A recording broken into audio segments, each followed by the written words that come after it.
Welcome back, everybody. I'm Joe, and I just got done watching Alita Battle Angel, Robert Rodriguez's new movie, and it was also produced by James Cameron. I want to start off with the negatives of this movie. I used to do reviews a couple months ago, actually, and I stopped doing them for a while because I was moving with my girlfriend. Things have been really hectic, but I thought now was a good time to jump back into it because it's such a strong topic that I want to talk about. I'm going to change up the channel a little bit. I was discussing far too much information, and I find that the more I talk, the less people want to watch when the time limit of the review is like 10 minutes long. So this one might be a little bit longer just because I'm jumping back into it and trying to explain myself. So forgive me if it is a little long. But anyway, let's jump into it. I'm going to start off by saying what I don't like about this movie, and then I'm going to go into what I do like. What I don't like about this movie is it doesn't really have the greatest story.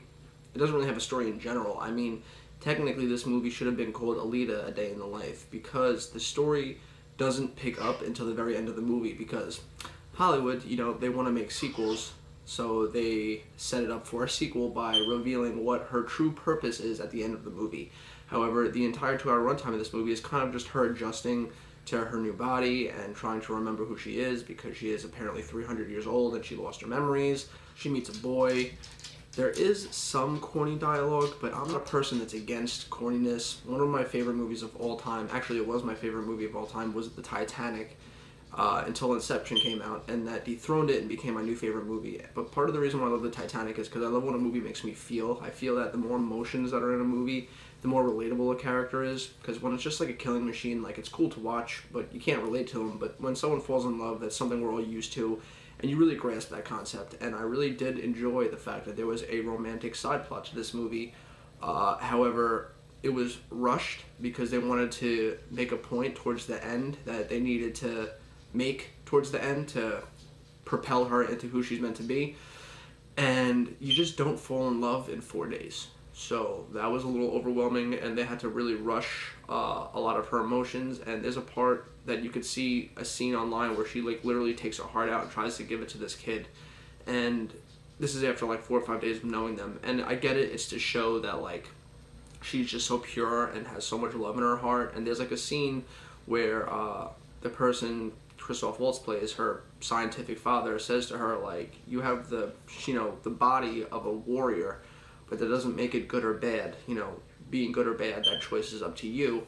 And the point is showing that she has such a big heart, she's so full of love, that if anyone should wield this amazing power that this suit is, or that her body is, there's no one better than her because she believes in good. And it was trying to show you that by her taking her heart out and give it to somebody, that, make it show that she has a lot of love to give. But it was a little corny, and there is some corny dialogues, like you see the scene in the trailer where she's like, do you care that I'm different, or do you care that I'm not human? And the guy is like, you're the most human person I've ever seen. There's a couple people sitting next to me that kind of like cringed at it, but I kind of really enjoyed that just because I think that those scenes really develop her character into more than just a machine and more into like just a teenage girl. So between the corniness and the lack of story into the end, those are really the only two problems I have with this movie. I thought Rosa Salazar as Alita was absolutely phenomenal. She is incredible, and she is such a standout. I haven't really seen her in much of anything else. I know she was in like 1 or 2 things, but off the top of my head I can't remember it, but she was just so incredible. And having James Cameron back in this movie and producing it and using the same technology he used to bring the avatars to life in the Avatar movie, she, even though she's CGI, looks so real. It's unbelievable. And apparently like everything, like most of the stuff she was doing when she wasn't in combat in the movie was actually her just in one of those suits with like little balls all over it. So like it is her just with like a CGI skin over it, if that makes sense. The battle scenes were fucking incredible. They were really good. I've seen Robert Rodriguez do like action in his previous movies, but like he wasn't really known for action. Like, pretty sure he did From Dusk Till Dawn, he did Spy Kids, and they were all kind of like, you could tell that action wasn't where he shined. But in this, it's almost like he went to a class for filming action because the action was beautiful. There was no shaky cam. It was all wide angle. You could see the choreography that was put into this movie. I love the action. Every time there was action hitting, it was so good. It felt good. It was filmed good. All the actors, aside from Rosa Salazar, are good. Except maybe the boy. It's weird. That kid in this movie, he looks really young, but I know he's not.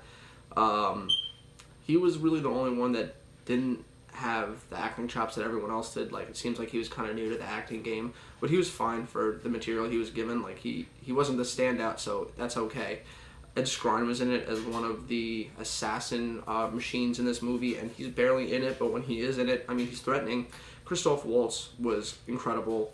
Jennifer Connelly was in this, and she was good when she was in it. She was only in it for like a total of 10 minutes.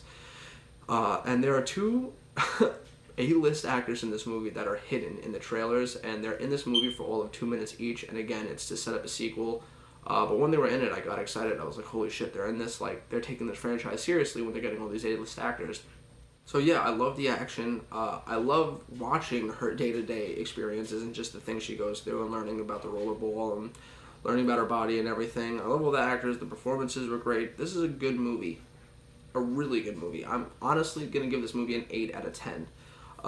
Again, I know Hollywood does this horrible thing where they set up sequels, and like I said, that's the biggest problem with this movie, is just that in order to make a franchise, you need to make a good movie first. You can't make a movie in hopes that you're setting up. Like, you can't make a movie that is literally just set up for the next movie, because let's say this movie does tank. Now people can't just pick this movie up and watch it as like a one and done thing and enjoy it for what it is, because the ending leaves you on a cliffhanger, and now you're always going to be left wanting more. So you should just make a whole movie with a start, a middle, and an end, have a nice little conclusion, and if it does good, then go back and do more source material. But now it's like, if this movie tanks, you know, I can't just get it on Blu-ray, watch it, and then be satisfied, because I'll always be left wanting more.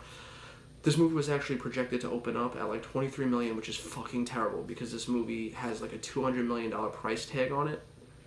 But it actually exceeded expectations a little bit. It made $43 million or $47 million, I believe.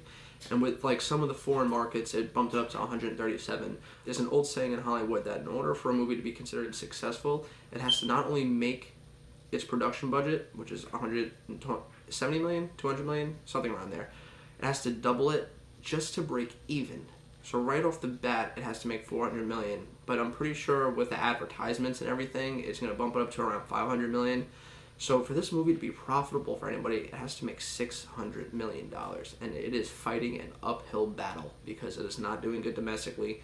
A lot of people aren't into the whole sci-fi thing. Like, a lot of people I work with, I know there is like an audience for sci-fi, but it's not as big of an audience for superheroes, clearly. It's also based off a manga that isn't super popular in the United States, at least as it is in Japan and China, which is where this source material is based off of. Fortunately, we still have the Chinese market and Japan, and they're 2 out of the 4 biggest movie markets in the world: China, Japan, United States, and the United Kingdom.